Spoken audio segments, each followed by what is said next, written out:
ಪತ್ರಿಕಾಗೋಷ್ಠಿಯಲ್ಲಿ ಭಾಗಿಯಾದಂತ ಭಾರತೀಯ ಜನತಾ ಪಕ್ಷದ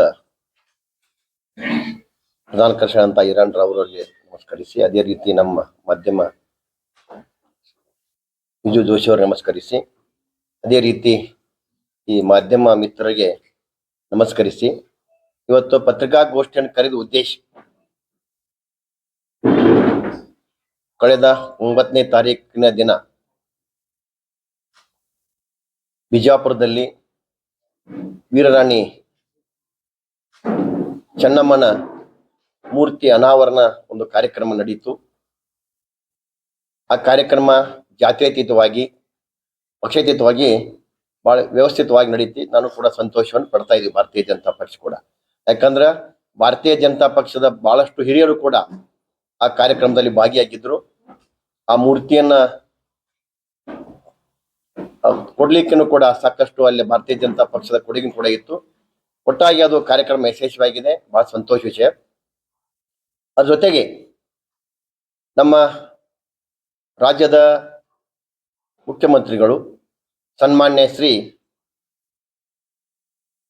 ಮುಖ್ಯಮಂತ್ರಿಗಳಂತ ಸಿದ್ದರಾಮಯ್ಯ ಸಾಹೇಬರು ಕೆಲವೊಂದು ಹೇಳಿಕೆಗಳನ್ನ ಕೊಟ್ಟು ಹೋಗಿದ್ದಾರೆ ವಿಜಯಪುರ ಜಿಲ್ಲೆಗೆ.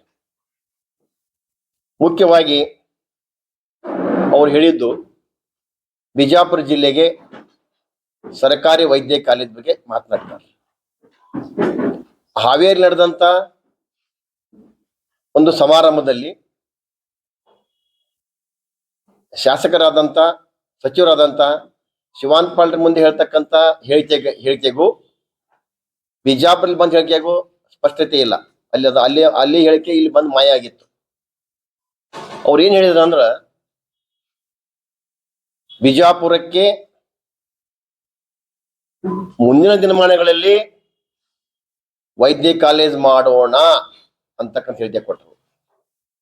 ನಿಜವಾಗ ಕೂಡ ಇದು ಬಹಳ ನವೀನ ಸಂಗತಿ, ಸ್ಪಷ್ಟತೆ ಇಲ್ಲ. ಇಲ್ಲಿ ಬಹಳಷ್ಟು ಬಿಜಾಪುರ ಜನ ವಿಜಯೋತ್ಸವ ಆಚರಿಸಿದ್ರು. ಮುಂದಿನ ದಿನಮಾನದಲ್ಲಿ ಮಾಡ್ತಂದ್ರೆ ಅರ್ಥ ಏನದು? ಇದು ಚುನಾವಣೆಯ ಪ್ರಚಾರಕ್ಕಾಗಿ ಬಂದಿದ್ರ ನೀವು ವಿಜಾಪುರಕ್ಕೆ? ಇಲ್ಲಿ ಆ ಹೋರಾಟದಲ್ಲಿ ವೈದ್ಯ ಕಾಲೇಜ್, ಸರ್ಕಾರಿ ವೈದ್ಯ ಕಾಲೇಜ್ ಬೇಕಂತ ಬಿಜಾಪುರ ಹಿತೈಷಿಗಳ ಹೋರಾಟಗಾರರು ಯಾವ ರೀತಿ ಹೋರಾಟ ಮಾಡ್ತಾರಂದ್ರೆ, ಪ್ರತಿ ಹಂತದಲ್ಲಿ ಕೂಡ ಬಿಜಾಪುರ ಜಿಲ್ಲೆಯ ರೈತರಿಗಿರ್ಬೋದು, ಕಾರ್ಮಿಕರಿಗಿರ್ಬೋದು, ಜನಸಾಮಾನ್ಯರಿಗಿರ್ಬೋದು, ಯಾರಿಗಾದ್ರೂ ಅನ್ಯಾಯ ಆದಾಗ ಹೋರಾಟ ಮಾಡಿ ಯಶಸ್ವಿಯಾದಂತ ಹೋರಾಟಗಾರರು. ಅವರಲ್ಲಿ ವೈಯಕ್ತಿಕ ಬೇಡಿಕೆ ಏನೂ ಇರೋದಿಲ್ಲ. ಅವರು ವಕಫ್ ಹೋರಾಟದಲ್ಲಿ ಕೂಡ ಆ ರೈತರ ಪಾಣಿಲಿದ್ದಂತ ವಕಫ್ ಅನ್ನು ತೆಗಿಬೇಕಾದ್ರ DC ಆಫೀಸ್ ಮುಂದೆನೆ ಟೆಂಟ್ ಹೊಡೆದಿದ್ರು. ಅವರು ರಾತ್ರಿ 12:30 1 ಗಂಟೆಗೆ ADC ಅವ್ರು ಬಂದು DC ಆಫೀಸ್ ತೆಗೆದು ಆ ಪಾಣಿಯಲ್ಲಿ ವಕಫ್ ತೆಗೆದು ತೋರಿಸಿದಾಗ ಹೋರಾಟ ಬಿಟ್ಟಂತ ಹೋರಾಟಗಾರರು ಅವ್ರು ಗುಂಡಾಗಳಲ್ಲ.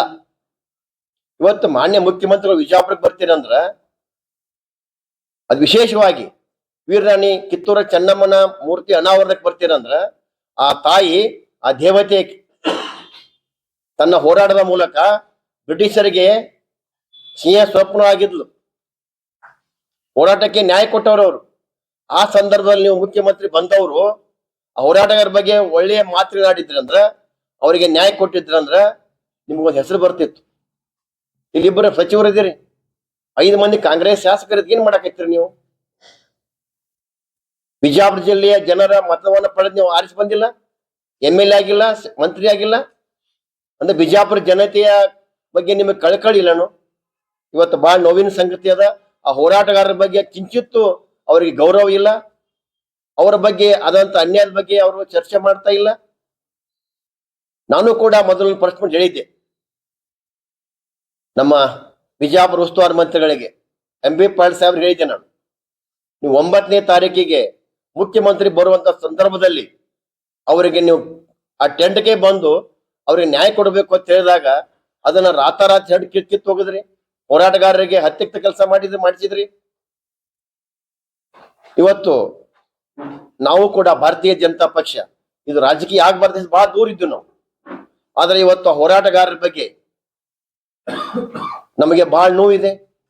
ನನಗೆ ಅಷ್ಟು ನಮ್ಮ ಭಾರತೀಯ ಜನತಾ ಪಕ್ಷ ಅಷ್ಟೇ ಅಲ್ಲ, ಇಡೀ ಬಿಜಾಪುರ ಜಿಲ್ಲೆಯ ಜನಸಾಮಾನ್ಯ ಜನ ಸ್ತೋಮಕ್ಕೆ ಒಳಗೆ ಜನ ಮರಗ್ತಾ ಇದ್ದಾರೆ ನಿಮ್ಮ ಹೆಸರಿನ ಮೇಲೆ, ಕಾಂಗ್ರೆಸ್ ಸರ್ಕಾರ ಹೆಸರಿನ ಮೇಲೆ.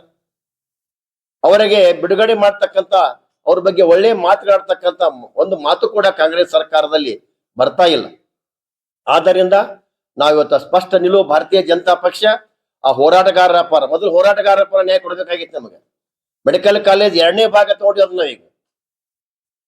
ನೀವಂತರೂ ಕೊಟ್ಟಂತ ಹೇಳಿಕೆ ಹೆಂಗದ ಅಂದ್ರ ಆ ಗೋಡೆ ಮೇಲೆ ದೀಪ ಇಟ್ಟಂಗೆ ಹೇಳಿಕೆ ಕೊಡ್ತೀರಿ, ಮಾತಾಡ್ತೀರಿ.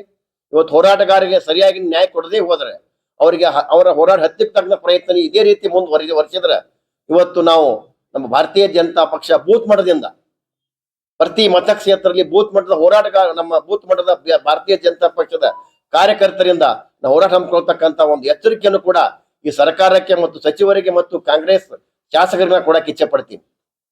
ಇವತ್ತು ಕಾನೂನಾತ್ಮಕವಾಗಿ ಇವತ್ತು ಅವರಿಗೆ ಪಕ್ಷಾತೀತವಾಗಿ ಇವತ್ತು ವಿಜಯಪುರ ಜಿಲ್ಲೆಯ ಬಹಳಷ್ಟು ಸಂಘಟನೆಗಳು ಅವರಿಗೆ ಸಹಾಯ ಮಾಡಿದ್ದು. ಇವತ್ತು ಬಾರ್ ಅಸೋಸಿಯೇಷನ್ ಕೂಡ ಸಹಾಯ ಮಾಡಿತ್ತು. ಇವತ್ತು ಬಾರ್ ಅಸೋಸಿಯೇಷನ್ ಅಧ್ಯಕ್ಷರು ಡಿಜಿ ಬಿರಾದ್ ವಕೀಲರು ಕೂಡ ಅವರು ಭಾರತೀಯ ಜನತಾ ಪಕ್ಷದ ರೈತ ಮೋರ್ಚಾದ ಒಬ್ಬರ ಕಾರ್ಯದರ್ಶಿ ಆಗಿದ್ದರಿಂದ ಕಾನೂನಾತ್ಮಕವಾಗಿ ಹೋರಾಟ ಮಾಡಬೇಕು ಅಂತಕ್ಕಂಥ ಅವರಿಗೆ ಕೂಡ ನಾವು ಮನವಿ ಮಾಡಿದೀವಿ.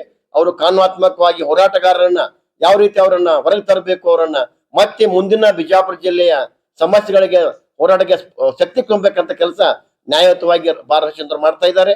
ನಾವು ಕೂಡ ಭಾರತೀಯ ಜನತಾ ಪಕ್ಷ ಇನ್ನೇ ಅದು ಹೋರಾಟಕ್ಕೆ ನಿಲ್ತಕ್ಕಂತ ಒಂದು ಸಂದರ್ಭ ಇದೆ.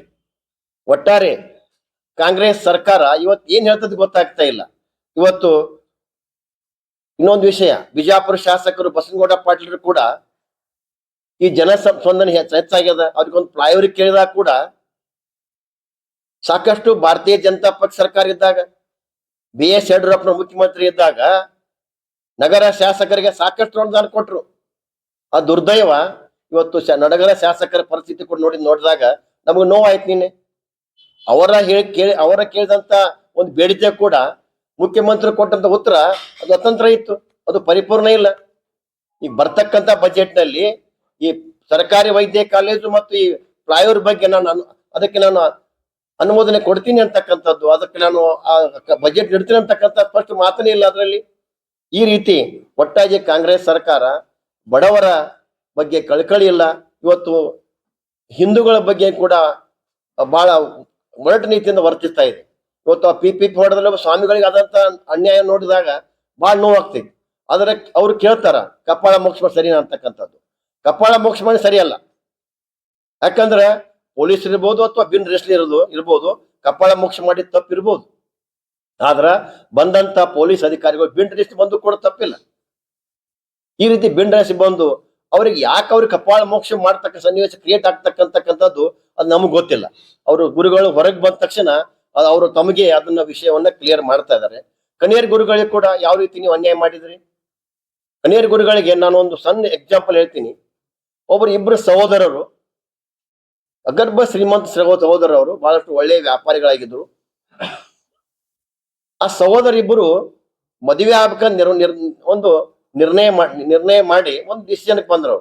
ಮದುವೆ ಆಗಿ ನಾವು ಆದ ತಕ್ಷಣ ನಮ್ಮ ಮನೆಗೆ ಬರ್ತಕ್ಕಂಥ ಇಬ್ಬರು ಹೆಣ್ಮಕ್ಳು ನಮ್ಮ ಇಬ್ಬರ ಮನಸ್ಸನ್ನು ಕೆಡ್ತಕ್ಕಂಥ ಪ್ರಸಂಗ ಬರಬಾರದು, ಈಗ ನಾವು ಡಿವೈಡ್ ಆಗ್ತಕ್ಕಂಥ ಒಂದು ವಿಚಾರ ಮಾಡಿ ಅವರು ಬೇರೆ ಆಗ್ತಕ್ಕ ಸಂದರ್ಭದಲ್ಲಿ ಅವ್ರು ಮಾತನಾಡಿಕೊಂಡು ತಮ್ಮೊಳಗ ಎಲ್ಲ ಆಸ್ತಿ ನೀ ತೆಗೆದುಕೊಡು ಅಂತಕ್ಕಂಥ ಅಣ್ಣ ಹೇಳಿದಾಗ ತಮ್ಮ ಇಲ್ಲ, ನೀ ಒಟ್ಟು ಆಸ್ತಿ ನೀ ತೆಗೆದುಕೊಂಡು ಈ ರೀತಿ ಅವರಲ್ಲಿ ಆತ್ಮೀಯತೆ ಪ್ರೀತಿ ಇತ್ತು. ಕೊನೆಗೆ ಒಂದು ನಿರ್ಣಯಕ್ಕೆ ಬಂದ್ರು, ಹಳೆಯ ಆಸ್ತಿಗಳನ್ನೆಲ್ಲ ದೊಡ್ಡ ಅಣ್ಣ ತಗೋಬೇಕು, ಹೊಸ ಎಲ್ಲ ಆಸ್ತಿಗಳನ್ನ ಖರೀದಿ ವಸ್ತುಗಳನ್ನ ತಮ್ಮ ತಗೋಬೇಕಂತ ನಿರ್ಣಯ ಆಯ್ತು. ಅವಾಗ ಊರಲ್ಲಿ ಇರ್ತಾರ ಹಿರಿಯರ, ಯಾರೇ ಬ್ಯಾರೆ ಆದ್ರಂದ್ರ ಅವ್ರಿಗೆಲ್ಲ ಹಿರಿಯರಿಗೆ ಹೇಳ್ಬೇಕು. ಇವ್ರು ಯಾರಿಗೆ ಹೇಳಿಲ್ಲ, ತಾವೇ ಬ್ಯಾರೆ ಆದ್ರು. ಅವಾಗ ಕೆಲವೊಬ್ರಿಗೆ ಹೊಟ್ಟೆ ಕಿಸ್ ಬರಂಬ ಐತ್, ನಮ್ಗೆ ಗೊತ್ತೇ ಇಲ್ಲ. ಒಬ್ಬ ಹಿರಿಯ ಅಣ್ಣ ಸಿಕ್ಕ ಒಬ್ಬ ಹಿರಿಯಾಗ, ಅವ ಕೇಳಿದ, ಏನಪ್ಪ ನೀವು ಬ್ಯಾರೆ ಆದ್ರತ್ತ, ಬಹಳ ಒಳ್ಳೆ ಸಹೋದರ ನೀವು, ಈ ರೀತಿ ಸಹೋದರ ಪ್ರೀತಿ ಇರ್ಬೇಕು, ಸಂತೋಷ ಆಯ್ತು. ಆದ್ರೆ ನೀ ಮನಿ ಒಳಗೆ ಒಂದು ಹಳೆ ಒಣೆಕಿತ್ತು, ಆ ಒಣೆಕೆ ಎಲ್ಲಿ ಹೋಯ್ತು ಅಂತ ಕೇಳಿದಾಗ ಅವಾಗ ಇಲ್ಲ ಅದನ್ನ ಮಣ್ಣ ತಗೊಂಡ್ಬಿಟ್ಟ, ಹಳೆ ನಾವು ತಗೊಂಡ್ಬಿಟ್ಟ ಅಂದಾಗ ಅದು ಇಲ್ಲ, ಒಣೆಕೆ ಬಹಳ ಪೂರ್ವಜ ಕೊಟ್ಟಂತ ಒಣೆಕಿತ್ತು, ಆ ಒಣೆಕೆ ಯಾರ ಮನೆಗೆ ಇರ್ತೈತಿ ಅವ್ರು ಶ್ರೀಮಂತರ ಆಗ್ತಾರ ಅಂತೇಳಿ ಹಿರಿಯರ ಒಂದು ಸಾಧು ಸಂತ ಕೊಟ್ಟ ಒಣೆಕೆ ಕೇಳಿದಾಗ ಅವ್ರಿಬ್ಬರ ಜಗಳ ಪ್ರಾರಂಭ ಆಯ್ತು. ಇವು ಎಕ್ಸಾಂಪಲ್ ಯಾಕೆ ತಗೋತೀನಿ ಅಂದ್ರ ನಮ್ಮ ಈ ಎರಡು ಗುರುಗಳ ಗುಂಪ, ಸ್ವಾಮಿಗಳ ಗುಂಪು ಅಂದ್ರೆ ಎರಡು ಅವ್ರು ಅಣತಂಬ್ರಿದ್ದಂಗ, ಅವ್ರಿಬ್ಬರು ಸಹೋದರರೇ, ಅವ್ರು ಸಹೋದರತ್ವ ಇದ್ದಂತ ಸ್ವಾಮಿಗಳೇ ಅವ್ರು. ಆದ್ರೆ ಕಾಂಗ್ರೆಸ್ ಇವತ್ತು ಕೆಲವೊಂದು ಗುರುಗಳಿಗೆ, ಕೆಲವೊಂದು ಸ್ವಾಮಿಗಳಿಗೆ ಒಂದು ಕೆಟ್ಟ ಬುದ್ಧಿಯನ್ನು ತುಂಬಿ ಅವರನ್ನ ಡಿವೈಡ್ ಮಾಡ್ಲಿಕ್ಕೆ ಕಾಂಗ್ರೆಸ್ ಅವ್ರನ್ನ ಒಲಿಸ್ಕೊಳ್ಳಿಕ್ಕೆ ಪ್ರಯತ್ನ ಮಾಡ್ತಾ ಇದೆ. ಇದು ಇಬ್ಬರ ನ್ಯಾಯದಲ್ಲಿ ಆ ಕಣಿಯರ್ ಗುರುಗಳು ಗುರುಗಳಾಗಿ ಹಿರಿಯರಾಗಿ ಇವರಿಬ್ಬರನ್ನು ಎರಡೂ ಸಮಾಜ ಗುರುಗಳ ಕೂಡಿಸ್ಬೇಕಂತ ಪ್ರಯತ್ನ ಸಂದರ್ಭದಲ್ಲಿ ಅವ್ರಿಗೆ ನಿರ್ಬಂಧ ಹಾಕ್ತಾ ಕೆಲಸ ಮಾಡಿದ್ರಿ. ಈ ರೀತಿ ಒಟ್ಟಾಗಿ ಸ್ವಾಮಿಗಳಿಗೆ ಹಿಂದೂ ಸ್ವಾಮಿಗಳಿಗೆ ಇವತ್ತು ನೀವು ಅನ್ಯಾಯ ಮಾಡ್ತಾ ಇದ್ರಿ. ಹೋರಾಟ ಜೊತೆಗೆ ಇವತ್ತು ನೋಡಿದಾಗ ಹುಬ್ಬಳ್ಳಿಯಲ್ಲಿ ಒಬ್ಬ ದಲಿತ ಹೆಣ್ಣು ಮಗಳಿಗೆ ವ್ಯವಸ್ಥೆಗೊಳಿಸಿ ಗ್ಯಾರಂಟಿ ಕೊಡ್ತೀನಿ ಹೇಳ್ತೀರಿ, ಹೆಣ್ಮಕ್ಳಿಗೆ ವ್ಯವಸ್ಥೆಗೊಳಿಸಿ ಇವತ್ತು ನಿಮ್ಮ ಇಲಾಖೆಯನ್ನು ಬಳಸ್ಕೊಂಡ್ರಿ. ಈ ರೀತಿ ಜನಾರ್ದನ್ ರೆಡ್ಡಿ ಅವ್ರ ಎಕ್ಸಾಂಪಲ್ ತಗೊಂಡು ಕೂಡ ಆ ಜನಾರ್ದನ್ ರೆಡ್ಡಿಯ ಮನೆ ಮೇಲಾದಂತ ಇವತ್ತು ಗುಂಡಾಗಿರಿನ ಪ್ರವೃತ್ತಿ ನೋಡಿದಾಗ ಇವತ್ತು ಕಾಂಗ್ರೆಸ್ ಸರ್ಕಾರ ಎಲ್ಲಿವರೆಗೆ ಇರ್ತೈತಿ ಅಂದ್ರ ಒಟ್ಟು ಗುಂಡಾಗಿರಿಗೆ ಪ್ರೋತ್ಸಾಹ ಕೊಡ್ತಕ್ಕಂತ ಇದು ಬಹಳ ಒಂದು ಕೆಟ್ಟ ಪರಿಸ್ಥಿತಿ ಈ ಕಾಂಗ್ರೆಸ್ ಸರ್ಕಾರ ನಡೆದಿದೆ ಅಂತ ಹೇಳಕ್ ಬರ್ತೀನಿ. ಇನ್ನೊಂದು ವಿಷಯ, ಮುಖ್ಯ ವಿಷಯ, ಇವತ್ತು ಖರೀದಿ ಕೇಂದ್ರಗಳ ಬಗ್ಗೆ, ರೈತರಿಗೆ ಬೇಕಾದಂತ ಖರೀದಿ ಕೇಂದ್ರಗಳು ಮೆಕ್ಕೆಜೋಳ ಮತ್ತು ತೊಗರಿ. ಇವತ್ತು ಮೆಕ್ಕೆಜೋಳ ತೊಗರಿ ಖರೀದಿ ಕೇಂದ್ರಗಳು ಈಗ ಮೊದಲೇ ಪ್ರಾರಂಭ ಆಗಬೇಕಾಗಿತ್ತು, ಇನ್ನೂ ಖರೀದಿ ಕೇಂದ್ರಗಳು ಪ್ರಾರಂಭ ಆಗಿಲ್ಲ. ಆ ರೈತರು ಬೆಳೆದಂತ ಬೆಳೆಯನ್ನ ಶೇಖರಣೆ ಮಾಡಕ್ ಆಗೋದಿಲ್ಲ. ಅದೊಂದು ಫ್ರಿಜ್ ನಲ್ಲೋ ಅಥವಾ ಒಂದು ಮನೆಯಲ್ಲಿ ಇಡಕ್ ಆಗೋದಿಲ್ಲ ಅದನ್ನ. ಯಾಕೆ ಮೊದಲಿನ ಕಾಲದಲ್ಲಿ ದೊಡ್ಡ ದೊಡ್ಡ ಮನೆಗಳು ಇರ್ತಿದ್ವು, ಈಗ ಆ ವ್ಯವಸ್ಥೆ ಇಲ್ಲ. ನೀವು ಯಾವ ಹಳ್ಳಿಗಳಲ್ಲಿ ಕೂಡ ಸ್ಟೋರೇಜ್ ಮಾಡ್ತಕ್ಕಂಥ ವ್ಯವಸ್ಥೆ ಇಲ್ಲ. ಎಲ್ಲ ರೈತ ಬೆಳೆದಂತ ಬೆಳೆಯನ್ನ ಮಾರ್ಕೆಟಿಗೆ ಕೊಟ್ಬಿಟ್ಟಿದ್ದಾರೆ. ಇನ್ನೂ ಖರೀದಿ ಕೇಂದ್ರ ನೀವು ಪ್ರಾರಂಭ ಆಗ್ತಾ ಇಲ್ಲ. ಸುಮಾರು 1,20,00,000 ಸುಮಾರು ಇಲ್ಲಿ ಮೆಕ್ಕೆಜೋಳ ಬೆಳೀತದ. ನೀವು ಹೇಳ್ತೀರಿ 2,60,000 ತಗೋತ್ ಕೇಳಕತ್ತೀರಿ, ಬರೀ ತಗೊಳಕತ್ತಿಲ್ಲ, ಖರೀದಿ ಮಾಡ್ತಾ ಇಲ್ಲ. ಇವತ್ತು ತೊಗರಿ ಖರೀದಿ ಕೇಂದ್ರಗಳು ಕೂಡ ಅದು ಪರಿಪೂರ್ಣ ಕೇಂದ್ರ ಸರ್ಕಾರ ತಗೊಂಡ್ಬಿಡ್ತೈತಿ. ಬರೀ ಖರೀದಿ ಮಾಡಿ ಕೊಡು ಕೆಲಸ ನಿಮ್ದು. ಕಳೆದ ವರ್ಷ 7,450 ರೂಪಾಯಿ ಕೇಂದ್ರ ಕೊಟ್ರ 550 ರೂಪಾಯಿ ರಾಜ್ಯ ಕೊಡ್ತಿತ್ತು. ಈ ಸಲ ಅದು ಇಲ್ಲ. ಕಂಪ್ಲೀಟ್ 8,000 ರೂಪಾಯಿ ಒಬ್ಬ ರೈತರಿಗೆ ಒಂದ್ ಹೆಕ್ಟರ್ಗೆ ಒಂದ್ ಕ್ವಿಂಟಲ್ಗೆ ಸೆಂಟ್ರಲ್ ಗೌರ್ಮೆಂಟ್ ಕೊಡ್ತಾ ಇದೆ. ಖರೀದಿ ಮಾಡಿ ಕೊಡಕ್ಕಾಗ್ತಾ ಇಲ್ಲ. ನೀವು ಕೊಡ್ತಕ್ಕಂತ 450, 550 ಕೊಡ್ತಾ ಇದ್ರಿ, ಅದನ್ನು ಕೂಡ ನೀವು ಘೋಷಣೆ ಮಾಡ್ಲೇ ಇಲ್ಲ. ಆದ್ರೆ ಓಪನಿಂಗ್ ಮಾತ್ರ ಎಲ್ಲಾ ಕಾಂಗ್ರೆಸ್ ಶಾಸಕರು ಬಂದು ಅದನ್ನ ತೊಗರಿ ಕೇಂದ್ರಗಳನ್ನ ಓಪನಿಂಗ್ ಮಾಡಕೈತಾರ. ಅದು ಕೇಂದ್ರ ಸರ್ಕಾರದ ಯೋಜನೆ. ಬಹಳ ಇದು ನೋವಿನ ಸಂಗತಿ. ಒಟ್ಟಾಗಿ ನನ್ನ ಉದ್ದೇಶ ಇದು ಮುಖ್ಯವಾಗಿ PPP ಹೋರಾಟಗಾರರ ಬಗ್ಗೆ ನಮ್ಗೆ ಬಹಳ ನೋವಾಗಿ ಇವತ್ತು ಬಿಜಾಪುರ ಜಿಲ್ಲೆಯ ಜನತೆ ನನಗೂ ಕೂಡ ಸಾಕಷ್ಟು ಫೋನ್ ಮಾಡೋ ಮೂಲಕ ಇಲ್ಲ ನೀವು ಅವ್ರಿಗೆ ನ್ಯಾಯ ಕೊಡ್ರಿ ಅಂತಕ್ಕಂಥ ಇಡೀ ಬಿಜಾಪುರ ಜಿಲ್ಲೆ ಜನ ಇವತ್ತು ಮರಗ್ತಾ ಇದ್ದಾರೆ ಕಾಂಗ್ರೆಸ್ ಸರ್ಕಾರದ ಈ ಧೋರಣೆ ಇರುವುದು. ನೀವು ಬೇಗಲೇ ಅವ್ರಿಗೆ ನ್ಯಾಯ ಕೊಡ್ತಕ್ಕಂಥ ಹೋರಾಟವನ್ನು ನೀವು ವಿಷಯಕ್ಕೆ ನೀವು ಕೂಡಲೇ ಅದನ್ನು ಒಂದು ನಮ್ಮ ಪತ್ರಿಕೆ ಮೂಲಕ ನಾನು ಮನವಿ ಮಾಡ್ತಾ ಇದ್ದೀನಿ. ಬೇಗನೆ ಆ ಹೋರಾಟಗಾರರಿಗೆ ನ್ಯಾಯ ಕೊಡಬೇಕು ಅಂತಕ್ಕಂಥ ಮನವಿಯನ್ನು ಮಾಡಿಕೊಂಡು ನನ್ನ ಪತ್ರಿಕೆ ಗೋಷ್ಠಿಯನ್ನು ಮುಗಿಸ್ತೇನೆ.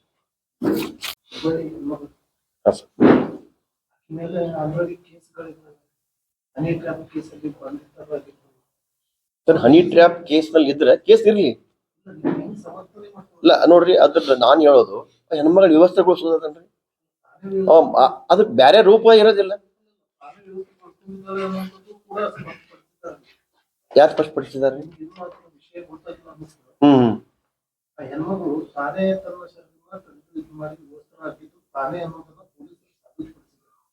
ಸಾಬೀತು ಪಡಿಸಿದ್ರ ಅದಕ್ಕೆ ನಾನು ನೋವು ವ್ಯಕ್ತಪಡಿಸ್ತೀನಿ.